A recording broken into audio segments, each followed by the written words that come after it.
तो बड़ी खबर बैक टू बैक आपकी टीवी स्क्रीन पर। रूस के हमले में यूक्रेन के 7 लोगों की जान गई है, ये जानकारी सामने आ रही है पश्चिमी यूक्रेन पर। तो रूस की मिसाइल वहां तक पहुंची है। यूक्रेन में बेहद हालात तनावपूर्ण बने हुए हैं और बढ़ते समय के साथ ये तनाव और ज्यादा बढ़ता जा रहा है। भारत का एयर इंडिया का ये जो विमान है यूक्रेन से वापस लौटा है। इसे आप कह सकते हैं कि इस तनाव के बीच में थोड़ी सी राहत भरी खबर है हमारे भारतीय छात्रों के लिए जो यूक्रेन में फंसे हुए हैं। तो भारत सरकार भी लगातार इस बात को लेकर प्रयासरत है कि यूक्रेन में भारतीय जो छात्र फंसे हुए हैं उन्हें किसी ना किसी तरीके से वापस जल्द से जल्द लाया जाए। तो इस इमरजेंसी में कीव एयरपोर्ट को खाली भी कराया गया है। तो यूक्रेन के राष्ट्रपति ने अमेरिकी राष्ट्रपति से इस संबंध में बातचीत भी की है। जो घटनाक्रम जो प्रकरण चल रहा है इस संबंध में लगातार कांटेक्ट किया जा रहा है, बातचीत की जा रही है। यूक्रेन में रूस के हमले को लेकर बातचीत की है। तो यूक्रेन ने रूस के विमान गिराने का दावा भी किया है। तो रूस ने कहा कि रूस के 5 विमान हेलीकॉप्टर मार गिराए गए हैं, ये बात कही है यूक्रेन ने।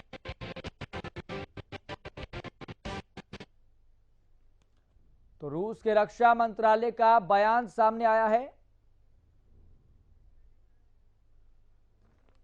तो यूक्रेन के एयर डिफेंस सिस्टम को तबाह किया है। यूक्रेन की राजधानी कीव समेत कई जिलों पर हमला किया गया है। लेकिन सबसे बड़ा सवाल यह है कि यह तनाव खत्म कैसे होगा। सबसे बड़ा सवाल यह है कि ये जो तल्खियां बढ़ती जा रही है उसमें मिठास पैदा किस तरह से की जाए, या फिर ये मिठास पैदा की भी जा सकती है या नहीं, ये सबसे बड़ा सवाल यहां पर बना हुआ है। लेकिन ये तनाव खत्म कैसे होगा। और इसके साथ साथ इस तनाव भरी खबरों के बीच में एक खबर ये भी है कि भारतीय छात्र जो वहां पर पढ़ने के लिए गए हुए थे यूक्रेन में, वो इस तनाव के माहौल के बीच में फंसे हुए हैं और भारत सरकार भी लगातार प्रयासरत है कि उनको कैसे ना कैसे करके भारत वापस लाया जाए। तो रूस के हमले में यूक्रेन के 7 लोगों की जान चली गई है, ये जानकारी सामने आ रही है। लेकिन ये तनाव खत्म कैसे होगा अभी किसी को नहीं समझ में आ रहा है।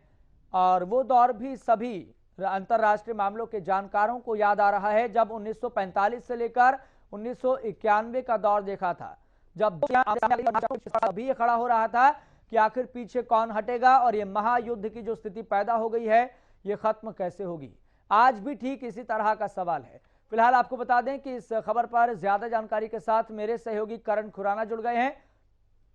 करण खुराना, इस सबसे बड़े तनाव के बीच में सबसे बड़ा सवाल यहां पर यह है कि ये महायुद्ध कैसे खत्म होगा और इस तनाव को कम कैसे किया जाए। फिलहाल अपडेट क्या मिल पा रहा है? जी, पहले तो ये बता दूं कि यूक्रेन में जो है स्थिति काफ़ी तनावपूर्ण है, क्योंकि रशिया की तरफ से लगातार बम ब्लास्ट किए जा रहे हैं और उसमें 7 नागरिकों की, जो यूक्रेन के नागरिक है उसमें वो भी पिसते नजर आ रहे हैं। जो रूस और यूक्रेन के बीच विवाद चल रहा है और ये विवाद जहाँ तक खत्म होने की बात है वो लगता नहीं विवाद खत्म हो पाएगा। या तो यूक्रेन को जो रशिया की मांग है वो मांगनी होगी, क्योंकि रशिया चाहता है कि यूक्रेन में सत्ता परिवर्तन हो। अगर यूक्रेन ऐसा करने देता है या तो ये युद्ध तब शांत हो सकता है, या तो फिर नाटो और यूएन है उनको सीधा जो है इसमें हस्तक्षेप करना होगा और अपनी सेना भिजवानी होगी, या तो तब हो सकता है। तो यूक्रेन के पास फिलहाल 2 ही ऑप्शन है, या तो वो रशिया की मांग मान ले या तो फिर अमेरिका जैसी महाशक्ति है वो इसमें दखल दे। फिलहाल यूक्रेन की जो स्थिति इतनी मजबूत नहीं है, क्योंकि यूक्रेन के पास परमाणु हथियार नहीं है। क्योंकि परमाणु हथियार जो है किसी भी दूसरे जो अपना दुश्मन देश होता है उसको डराने के लिए काफ़ी होते हैं। अगर यूक्रेन के पास परमाणु हथियार होते तो रशिया मुझे नहीं लगता कि इतना जो है बम ब्लास्ट यूक्रेन के ऊपर करता। तो यूक्रेन की सबसे बड़ी जो है कमी रही है कि उस पर परमाणु हथियार नहीं है, जिस वजह से जो है अग्रेशन जो है रशिया का बढ़ता जा रहा है। और इसको लेकर जो है खुद जब रूसी राष्ट्रपति ने प्रेस कॉन्फ्रेंस करी और उन्होंने साफ तौर पर मना कर दिया कि या तो यूक्रेन के जो है सैनिक हथियार डाल दे या तो फिर जो है वो हार मानने के लिए तैयार हो जाए। हालांकि यूक्रेन के बीच एक बड़ा अपडेट भी सामने आ रहा है जो दर्शकों के लिए जानना बेहद जरूरी है कि जो रूस के सैनिक हैं वो यूक्रेन में प्रवेश कर चुके हैं। जैसा कि लगातार ये जानकारी सामने आ रही थी कि 1 लाख से ज्यादा सैनिक प्रवेश कर चुके हैं यूक्रेन में। फिर उससे एक और बार फिर डाटा सामने आया कि 2 लाख से ज्यादा सैनिक यूक्रेन में रूस के जो सैनिक हैं वो प्रवेश कर चुके हैं। तो तनाव बढ़ता हुआ जा रहा है। लेकिन यहाँ पर जो रूस की स्ट्रेटेजी है इसमें साफ तौर पर क्या है ये भी निकलकर सामने नहीं आ रही है। हालांकि जो अंतर्राष्ट्रीय मामलों के जानकार हैं वो समझने की कोशिश कर रहे हैं कि व्लादिमीर पुतिन के जहन में क्या कुछ चल रहा है। क्या व्लादिमीर पुतिन यूक्रेन पर कब्जा करना चाहते हैं? चूंकि स्ट्रेटेजी जो दिख रही है, पहले जो 2 अलगाववादी क्षेत्र थे उनको मान्यता दे देना, 2 अलग देश बना देना, वहां पर एक खटास पैदा की जा रही है। तो क्या सुनियोजित तरीके से ये साजिश रची जा रही है, ये भी समझ में आ रहा है। यूक्रेन जो रशिया का जो प्लान है, रूसी राष्ट्रपति का, उनका प्लान साफ तौर पर साफ है। जिस तरीके से उन्होंने तीनों तरफ से घेराबंदी करी यूक्रेन की, उसके बाद जो है धीरे धीरे सैनिक बढ़ाए आगे और 2 आजाद देशों घोषित कर दी अपनी तरफ से, और उसके बाद जो है धीरे धीरे किस तरीके से उन्होंने जो यूक्रेन की राजधानी है उस पर अटैक किया। तो उसकी जो है नींव, क्योंकि किसी भी देश की जो राजधानी है वो नींव कही जाती है, राजधानी पर अटैक कर दो तो देश जो है ऑटोमेटिकली कमजोर हो जाता है। तो उसने जो है राजधानी पर अटैक किया और उससे जो कहीं ना कहीं यूक्रेन की जो हालत है वो खराब हुई है। हालांकि यूक्रेन अभी भी कह रहा है कि हम पीठ झुकाने वाले नहीं हैं, हम पीठ नहीं दिखाएंगे और हम डटकर जो है रशिया का सामना करेंगे। लेकिन एक बात जो मैं कहना चाहूंगा, अब जो है युद्ध के जो है जो हालात है वो बदल गया है। पहले जो युद्ध होता था, दूसरे युद्ध में देखा था हमने, दूसरे विश्व युद्ध में तो आमने सामने देश टकराते थे। तीसरे हमने शीत युद्ध में देखा था, रशिया और अमेरिका थे, आमने सामने थे। अब मॉडर्न जमाना है, 21वीं सदी है, अब जो है मॉडर्न तरीके से युद्ध लड़े जा रहे हैं। आप देखिए कि अमेरिका जो है कहीं ना कहीं यूक्रेन को समर्थन कर रहा था, लेकिन जब बात आई आर्थिक तौर पर नुकसान की या सीधे तौर पर समर्थन करने की, तो अमेरिका जो है कहीं ना कहीं पीछे हट गया। और हालांकि जब से राष्ट्रपति बाइडन जो है अमेरिका में सत्ता संभाली है, राष्ट्रपति बाइडन ने, तब से कहीं ना कहीं लूप होल जो है अमेरिका की तरफ से हुए हैं। भले ही आप अफगानिस्तान का घटनाक्रम देख लीजिए जो कि बाइडन के कार्यकाल में हुआ है, जिसको लेकर बाइडन की काफी आलोचना भी, तमाम जो है दुनिया भर के जितने भी बड़े नेता रहे हैं उन्होंने बाइडन की इसको लेकर तमाम आलोचना करते रहे हैं। क्योंकि जब से डोनाल्ड ट्रंप पहले जब सत्ता में थे अमेरिका की, तो इस तरह के घटनाक्रम देखने को नहीं मिलते थे। अब हो सकता है चीन जो कि जो है अपने आसपास के कई जो देश है उस पर अपना कब्जा जताता है, वो कहता है कि ये हमारे देश है, तो हो सकता है कि चीन भी आने वाले समय में अग्रेशन दिखाए, अग्रेसिव हो। क्योंकि अगर बाइडन जो महाशक्ति जानी जाती है, जिसको लेकर डर था दुनिया भर में, अगर वो इस तरह की कमजोर स्थिति में रहेगा तो कहीं ना कहीं जो छोटे देश है वो अग्रेशन दिखाएंगे। क्योंकि रशिया जो है अमेरिका ने कई, हालांकि सैंक्शन की बात कही जा रही है कि रशिया पे कई तरह के सैंक्शन लगाए जाएंगे, लेकिन क्या सैंक्शन वाजिब हो गए? या सैंक्शन को, क्योंकि सैंक्शन अफगानिस्तान पर भी लगाए गए थे लेकिन उसका असर कुछ नहीं देखने को मिला था, तो केवल सैंक्शन पर्याप्त है? हमें चाहिए होगा कि करण, यहाँ पर जो अंतर्राष्ट्रीय मामलों के जानकार है वो अपनी व्यक्तिगत राय ये भी रखते हुए नजर आ रहे हैं, जो अमेरिका की तरफ से रूस पर आर्थिक प्रतिबंध लगाए गए हैं, इस तनाव के बीच में ये और ज्यादा रूस को बौखलाहट की तरफ धकेल रहे हैं, और ज्यादा तनाव में इस माहौल को बनाने की कोशिश कर रहे हैं। लेकिन सबसे बड़ा सवाल यहाँ पर यही है कि या आर्थिक प्रतिबंध रूस को रोक पाएंगे या फिर इस विवाद को और बढ़ाएंगे? जी, जहां तक आर्थिक सैंक्शन की बात करी, मुझे नहीं लगता आर्थिक सैंक्शन रशिया को जो है बिल्कुल भी रोक पाएगी। क्योंकि जो है बाइडन को आप देखेंगे, उनके पुराने बयान सुनेंगे तो वो चीन से ज्यादा बड़ा दुश्मन रशिया को मानते अपना, और रशिया के प्रति जो है अग्रेसिव भी रहते हैं बाइडन। और जैसे ही वो सत्ता में आए थे, तमाम जो है दिग्गज है, तमाम एक्सपर्ट ने कह दिया था कि जो डोनाल्ड ट्रंप थे वो चाइना को सबसे बड़ा दुश्मन मानते थे, जबकि बाइडन की पॉलिसी रही है वो रशिया को सबसे बड़ा दुश्मन मानते हैं और आर्थिक तरह के कई जो है वो प्रतिबंध लगा भी रही है ना। 1945 से लेकर 1991 के बीच का जो दौर रहा था, वो लग रहा था पूरे सभी देशों को कि तीसरा विश्व युद्ध ना हो जाए। हालांकि कोल्ड वॉर रहा, शीत युद्ध रहा, लेकिन इसी बीच 1991 में खबर सामने आती है कि जो सोवियत संघ था, जिसमें कई देश शामिल थे, वो धीरे धीरे टूटते चले गए और सोवियत संघ कमजोर होता चला गया, और उन्हीं सभी देशों में से एक देश था यूक्रेन। क्या जो पहले की टीस थी, जो पहला का गुस्सा था, वो आज निकाला जा रहा है? जी बिल्कुल, किस तरीके से 2 देश जो बनाए गए हैं, उसके बाद आप जहां तक आप सैंक्शन की बात करें, सैंक्शन जो है पहले भी रशिया पे कई तरह के लगते रहे, पाकिस्तान पे देखेंगे, पाकिस्तान पे कई तरह के जो है सैंक्शन लगे हुए हैं, बावजूद उसके जो है अभी भी आतंकवाद जो है पाकिस्तान में साफ तौर पर देखने को मिल रहा है। तो रशिया जो है, रशिया की स्थिति काफी ज्यादा बेहतर है, हालांकि बेरोजगारी रशिया में काफी ज्यादा है, लेकिन बावजूद उसके जिस तरह का अग्रेशन है, क्योंकि सत्ता में जो है बने हुए काफी लंबे समय से जो आम जनता है उसको बहकावा या उनको जो है बहकावे में डालने के लिए इस तरह के हटकंडे भी अपनाए जाते हैं। तो इस तरह का लगता है कि जिस तरीके से एंटी इनकम्बेंसी भी बन रही थी रशिया में पुतिन के खिलाफ, तो इस तरह के हथकंडे भी अपनाए जाते हैं। लेकिन जहां तक यूक्रेन का विवाद है, जिस तरीके से वो पश्चिमी देशों की तरफ जो है झुकता जा रहा था, पश्चिमी देशों की तरफ झुकता जा रहा था और नाटो की तरफ जो है समर्थन कर रहा था, तो कहा जा रहा था कि आने वाले समय में नाटो देशों में भी वो शामिल हो जाएगा। नाटो का जो ग्रुप है वो जो है रशिया नहीं चाहता था कि बिल्कुल भी जो है, जो रशिया से ही निकला है यूक्रेन 30 साल पहले, ठीक है वो करण, नाटो। मैं आपको यहाँ पर रोकना चाहूंगा। हमारे साथ प्रोफेसर रमेश कुमार जुड़ गए हैं, अंतर्राष्ट्रीय मामलों के जानकार हैं। प्रोफेसर साहब, आपका एक बार फिर से बहुत बहुत शुक्रिया इस मामले में जुड़ने के लिए, चूंकि ये बहुत बड़ी स्थिति पैदा हो गई है और एक ऐसी स्थिति है जो सभी को परेशान कर रही है, डरा रही है। लेकिन इसी बीच मेरा महत्वपूर्ण सवाल यहाँ पर यह है, क्या रूस ये सब इसलिए कर रहा है, उसके भीतर वो टीस है 1991 वाली, जिसमें शीत युद्ध के दौरान जब हमने देखा था कि सोवियत संघ कैसे बिखराव की ओर चला गया था और एक के बाद एक देश टूटते हुए चले गए थे, क्या रूस की वो टीस, वो गुस्सा है, वो आज निकाला जा रहा है किसी न किसी बहाने से? क्या ये समझा जाए?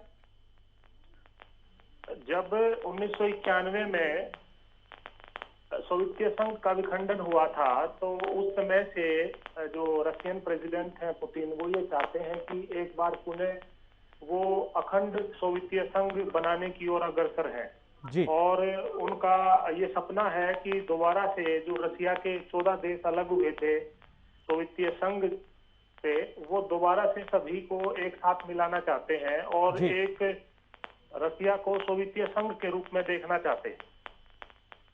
जी, तो ये जो टीस है, ये जो गुस्सा है, इसलिए सब निकाला जा रहा है। और क्या आपको लगता है कि इस विवाद को रोका जा सकता है?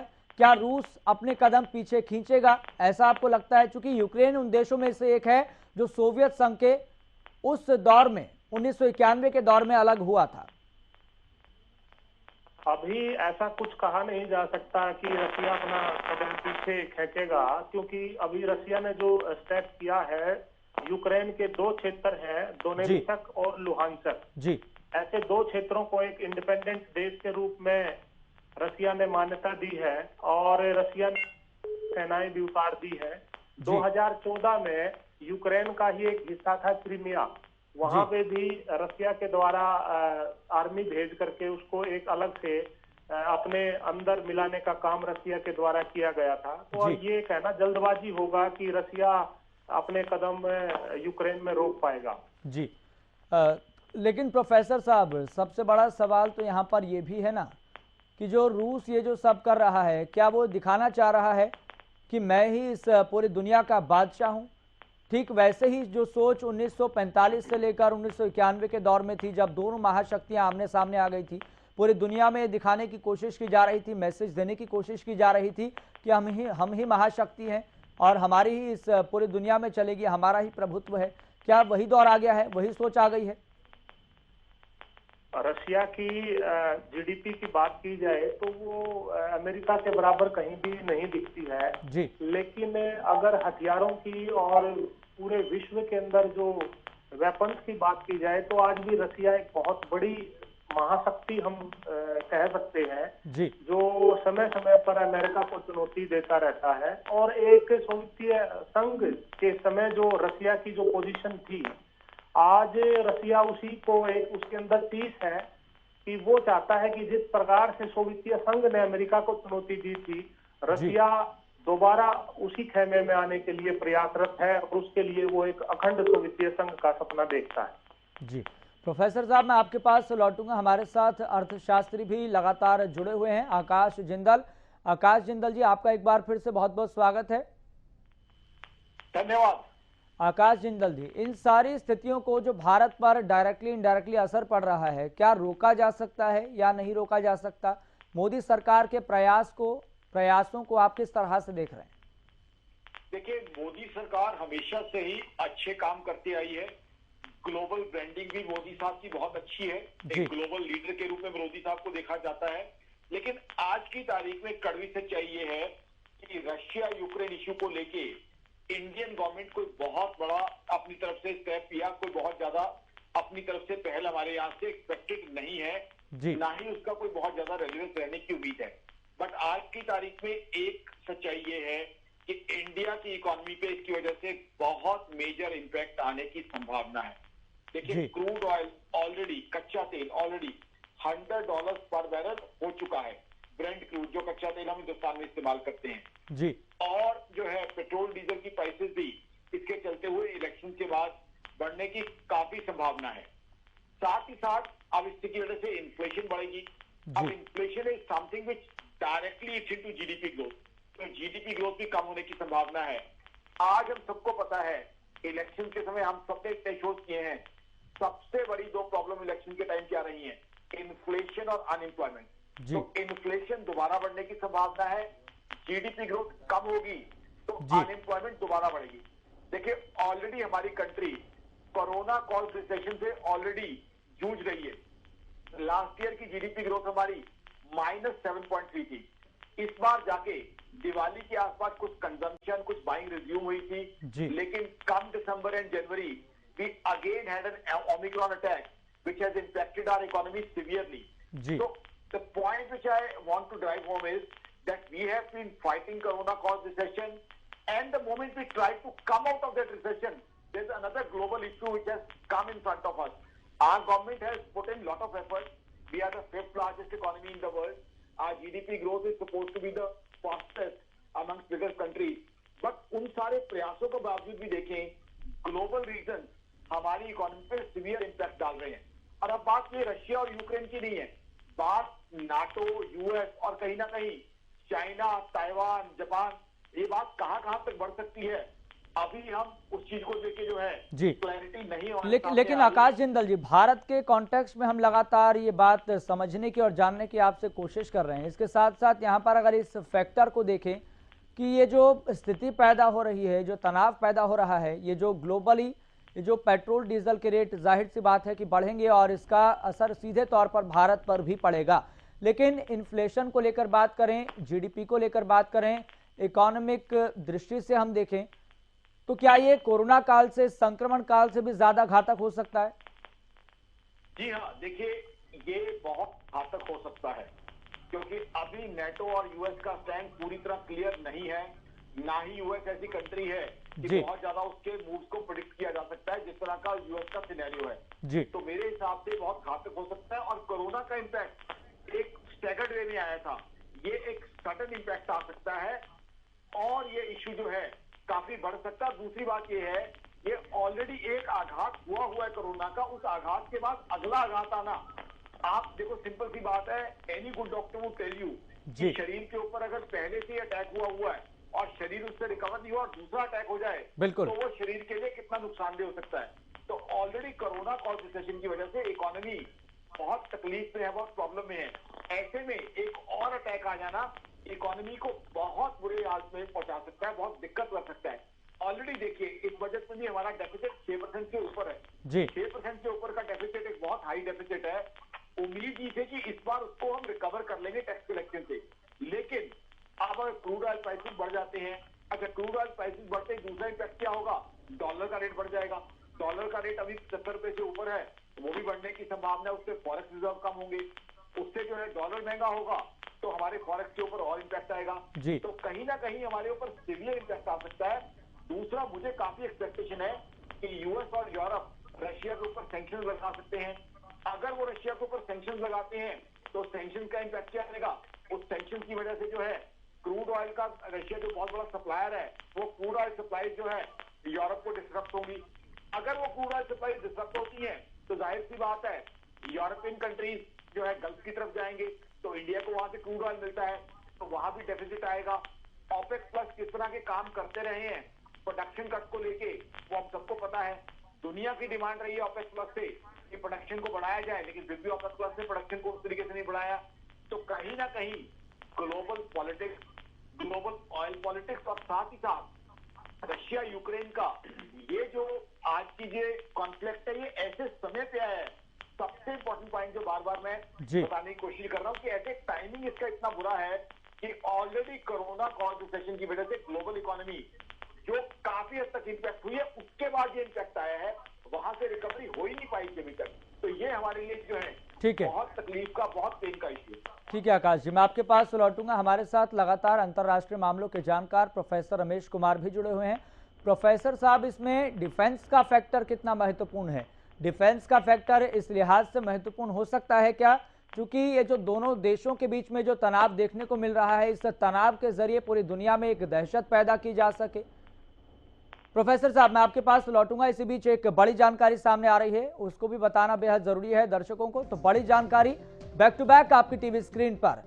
यूक्रेन में फंसे हैं भारतीय छात्र। जी हां, और ये भारत के लिए बहुत महत्वपूर्ण पॉइंट है और इस पर गंभीरता के साथ संज्ञान लेना भी बहुत जरूरी है। हालांकि मोदी सरकार इस कॉन्टेक्स्ट में लगातार प्रयास कर रही है कि कैसे ना कैसे करके यूक्रेन में फंसे भारतीय छात्रों को वापस लाया जा सके। तो भारत ने इस संबंध में हेल्पलाइन नंबर भी जारी कर दिया है। यह आपको जान लेना चाहिए, समझ लेना चाहिए कि नंबर क्या है। तो हम आपको हेल्पलाइन नंबर भी बताने जा रहे हैं।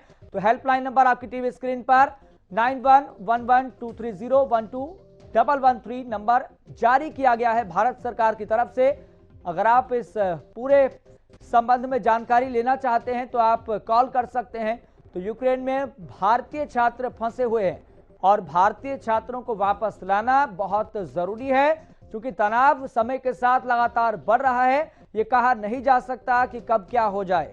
हालांकि दोनों देश पीछे हटने को तैयार नहीं है और रूस को एक और चीज जो है वो सबसे ज्यादा परेशान कर रही है, वो ये कि अमेरिका की तरफ से जो आर्थिक प्रतिबंध समय समय पर लगाए जाते रहे हैं, ये और ज्यादा तनाव को बढ़ाने का काम कर रहे हैं। इसी बीच भारत सरकार ने नंबर जारी किया है। तो 911123012113 नंबर जारी किया है भारत सरकार ने। तो इस तनाव के माहौल के बीच में अगर आप कोई जानकारी लेना चाहते हैं, अगर आपका बेटा भी बच्चा भी यूक्रेन में फंसा हुआ है, तो भारत सरकार के इस नंबर पर आप कॉल कर सकते हैं, जानकारी ले सकते हैं और भारत सरकार को इस संबंध में अपनी जानकारी भी दे सकते हैं कि आखिर सिचुएशन क्या है। तो भारत ने हेल्पलाइन नंबर जारी किया है इस तनाव भरे माहौल के बीच में, क्योंकि भारत का ऑब्जेक्टिव और सबसे पहली प्रायोरिटी यह है कि भारतीय छात्र जो यूक्रेन में फंसे हुए हैं उनको किसी ना किसी तरीके से वापस लाया जाए। तो नंबर आपको एक बार फिर से बता दें, 911123012113 नंबर जारी किया है भारत सरकार ने। तो आप इस नंबर को नोट कर लीजिए। और एक और नंबर जारी किया है 1800118797। तो आप इन नंबर्स को नोट कर लीजिए।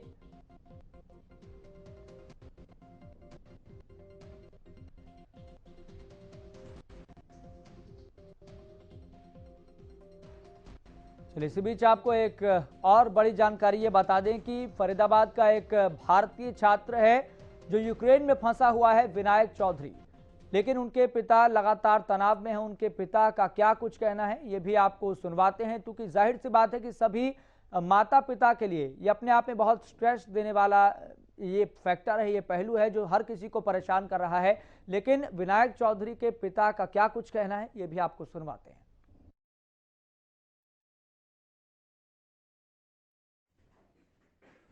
सर, क्या नाम है आपका?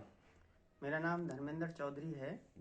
मैं फरीदाबाद का निवासी हूँ। मेरा बेटा यूक्रेन में लवीव शहर में डायनालो हेस्की नेशनल मेडिकल यूनिवर्सिटी लवीव में MBBS सेकेंड ईयर का स्टूडेंट है। उसके पास अभी तक कोई भी सहायता किसी भी प्रकार की भारतीय सरकार से नहीं पहुंची है। और मेरी भारत सरकार से दरखास्त है कि जो वहाँ स्टूडेंट फंसे हुए हैं जो कीव नहीं आ सकते, तो लवीव में एक छोटा एयरपोर्ट है जहां से बॉम्बे के लिए और दिल्ली के लिए 8 दिन में फ्लाइट चलती है। तो मेरी सरकार से दरखास्त है, हाथ जोड़कर विनम्र प्रार्थना है कि मेरा एक ही बेटा है, लवीव से उसको जल्दी से जल्दी सुरक्षित भारत लाने की कृपा करें। की टेंशन हर माता पिता को है जिनका बच्चा यूक्रेन में फंसा हुआ है। मकसद तो था कि उनका बेटा वहां पर विदेश में पढ़ने जाएगा, लेकिन किसी को क्या पता था कि ऐसी स्थिति पैदा हो जाएगी। तो यूक्रेन में फरीदाबाद का एक छात्र भी फंसा हुआ है और सबसे ज्यादा परेशानी वाली बात यहां पर यही है कि इसी तरह से कई हजार छात्र यूक्रेन में फंसे हुए हैं। भारत सरकार की तरफ से लगातार मदद की जा रही है कि कैसे ना कैसे करके यूक्रेन में फंसे भारतीय छात्रों को वापस लाया जा सके। और इस संबंध में भारत सरकार ने नंबर भी जारी किया है, यह हमने आपको बताया। उम्मीद करते हैं कि आपने उस नंबर को नोट कर लिया होगा। और अगर आपको कोई भी जानकारी भारत सरकार को देनी है तो आप इन नंबर्स पर कॉल कर सकते हैं। फिलहाल सिचुएशन क्या है ये भी आप बता सकते हैं, और आपके घर से कौन यूक्रेन में पढ़ने गया हुआ है या फिर काम के सिलसिले में गया हुआ है ये आप बता सकते हैं। लेकिन सबसे बड़ा सवाल यहां पर यह है, इस तनाव के माहौल के बीच में सबसे बड़ा सवाल यहां पर यह है कि भारत पर और तमाम देशों पर इस तनाव के माहौल का, इस तल्खियों का, इस विवाद का असर तो पड़ेगा ही, ये एक तरफ है। लेकिन दूसरी तरफ यहां पर बात यह है कि दो देशों के बीच में ये जो जंग लगातार समय के साथ बढ़ती जा रही है, इसका खात्मा कैसे होगा, ये खत्म कैसे होगी, इसका अंत कैसे होगा। क्या ये मान लिया जाए कि पूरी दुनिया एक बार फिर से तीसरे विश्व युद्ध की ओर बढ़ रही है?